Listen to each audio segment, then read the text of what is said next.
Hello and welcome to our presentation on district metered areas. Why do we want to have district metered areas in the first place? Well, they help you identify water use in a small area. And this helps you in managing the system. In particular, much better identifying real losses in a water system when you have DMAs. If you have, let's say, a 30-gallon a minute leak in a large water distribution system, you really don't know, you won't even notice that kind of a leak on an average day.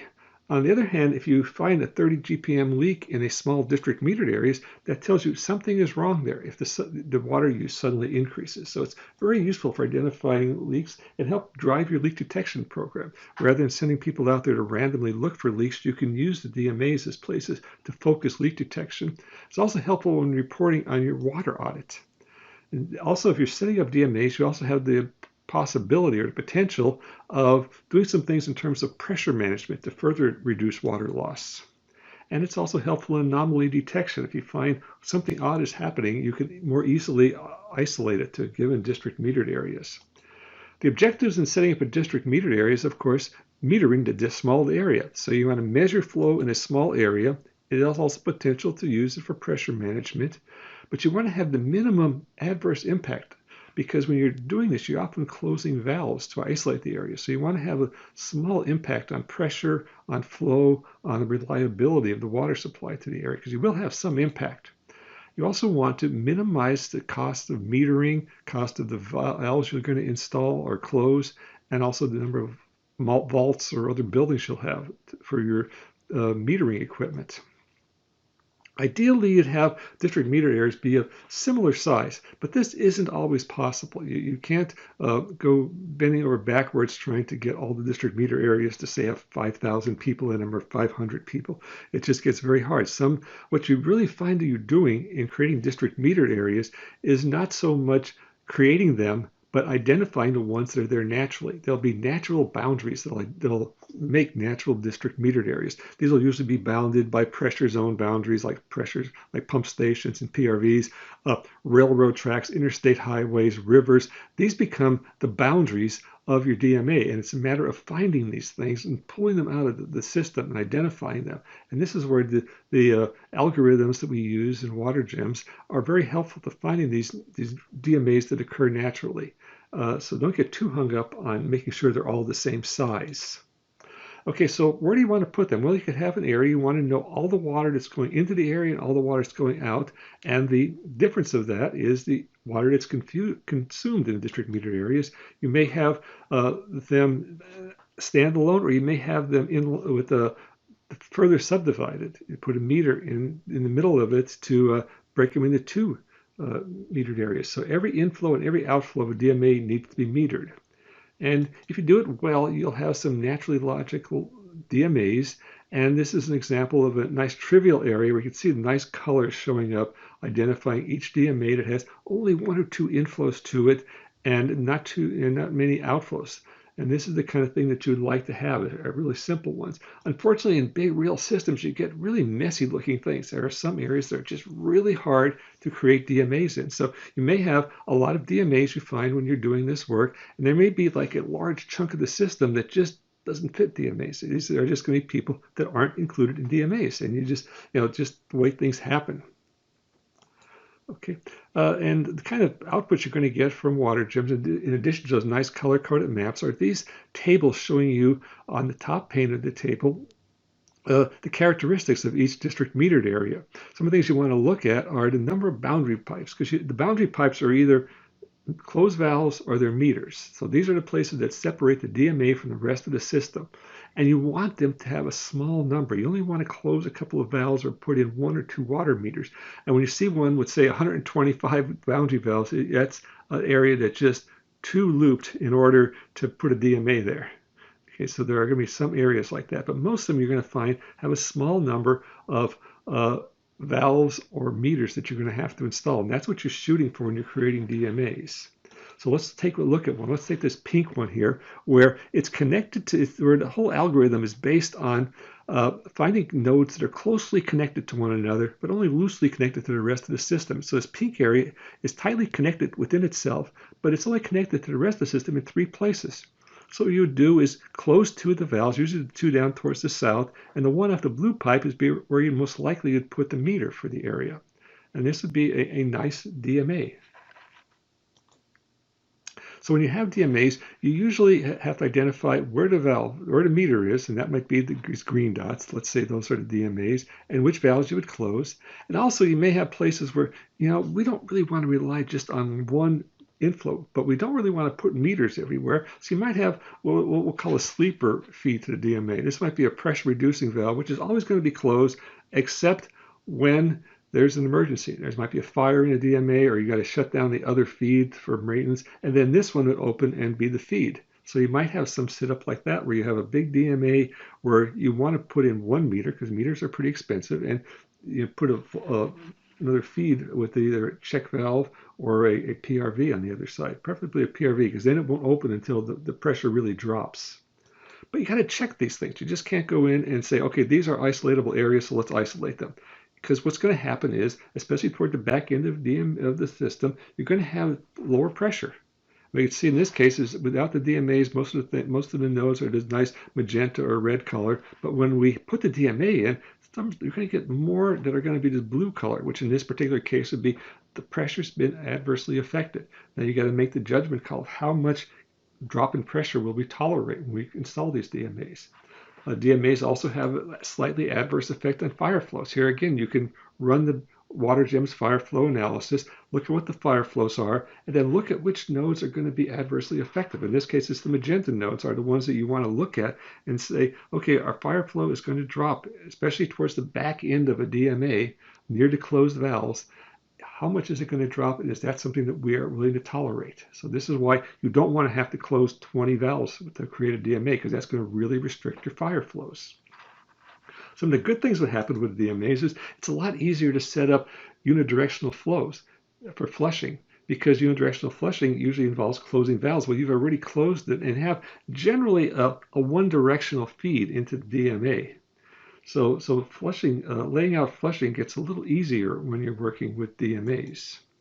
Okay, so the goal is to create something like this for a water system where you've identified the DMAs. Some of those are very nice and logical. Some of those are kind of silly, and you got to think about splitting them up or merging them, and we'll talk about that in the second presentation. But there are other issues as well. Just so you're aware of it, you got to size the meter and figure out where to put it, what type of meter. You got to figure out where the vaults should go, how you're going to get power to those vaults. Do you want to put a sump pump in the vault? What about the wiring inside of it? Now you're going to have to tie it into the SCADA system. You don't have to. You can just have someone who go out there manually and read the meter every month or every day.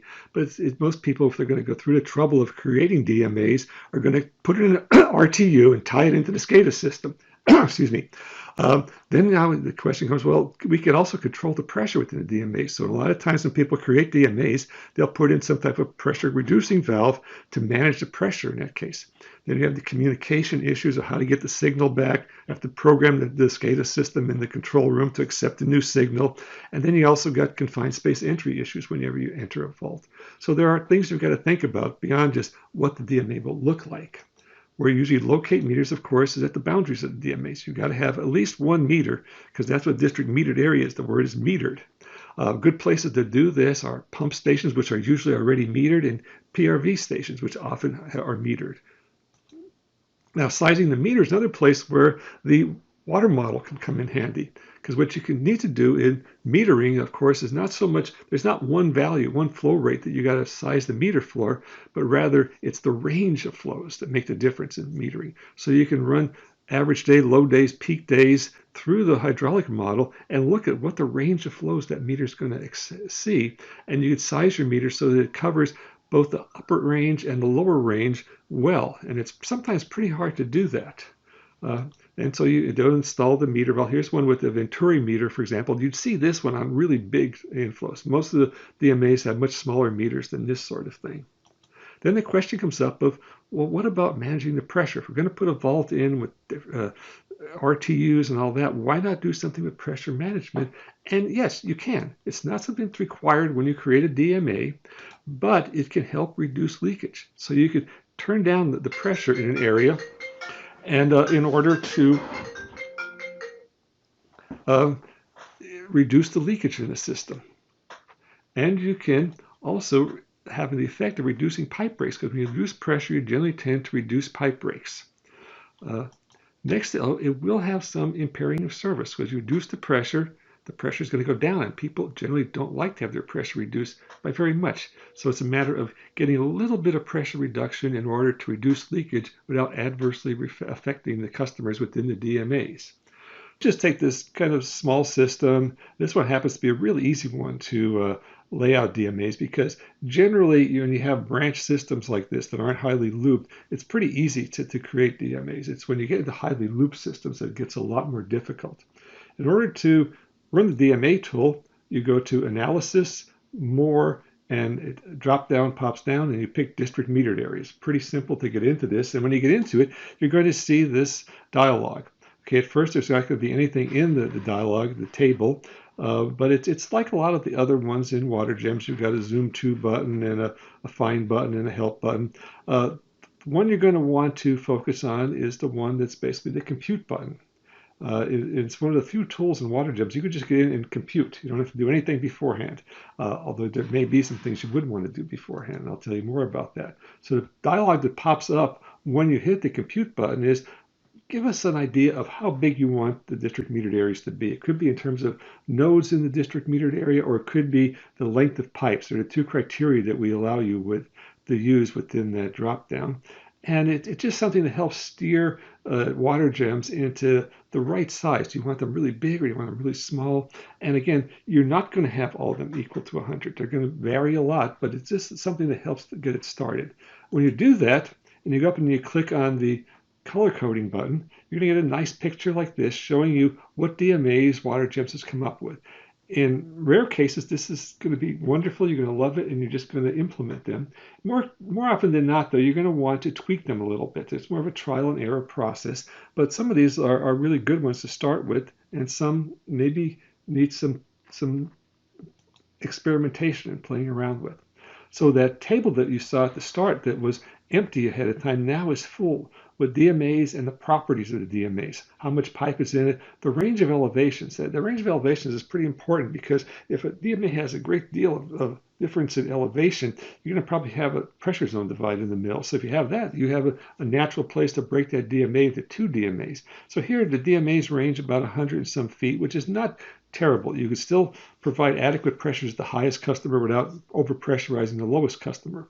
One of the columns that I spent a lot of time looking at is, we'll zoom to in the next slide, is the number of boundary pipes. So this is the number of either meters or closed valves. And you want this thing to be reasonable. You don't want this thing to be 125 or some number like that, because that's going to really cripple the hydraulic capacity of the system if you do that. So what you want to do then is find the system, the DMAs that have a reasonable range of elevation, a reasonable number of nodes or pipes, and mostly a reasonable number of boundary pipes. If we go back and look at that overall table again, we just looked at the upper pane within the table. Let's go and look at the lower pane now. The lower pane talks about the individual things. The top pane is about the DMAs, and these are about the elements in the DMA. So you'd highlight a DMA, go into this, and it'll tell you which junctions are in there. More importantly, though, when you're designing them, is what are the boundary elements? So in this particular DMA, we had 3 boundary elements. So what you would do most likely would be to make 2 of those closed valves, and the third one would become the location where you install the meter. And you can go through and you could change the status of pipes. So once you have a DMA that you like, you can say, okay, this is my DMA. I'm going to assign the nodes within that DMA, or the pipes within that DMA, to this DMA. And they won't be part of other DMAs going forward. Here's some nice ones. They only require 2 isolations, 1 valve and 1 meter. So those are really easy ones to isolate. You get into 3, and here's some now where we add some 3 valve DMAs. And even here now, that's basically closing 2 pipes and putting in 1 meter. So that's not a very bad thing at all. The blue line there is a transmission mean. We'll talk more about that in a minute. Here's another alternative way of laying out with 3 elements, 3 boundary elements.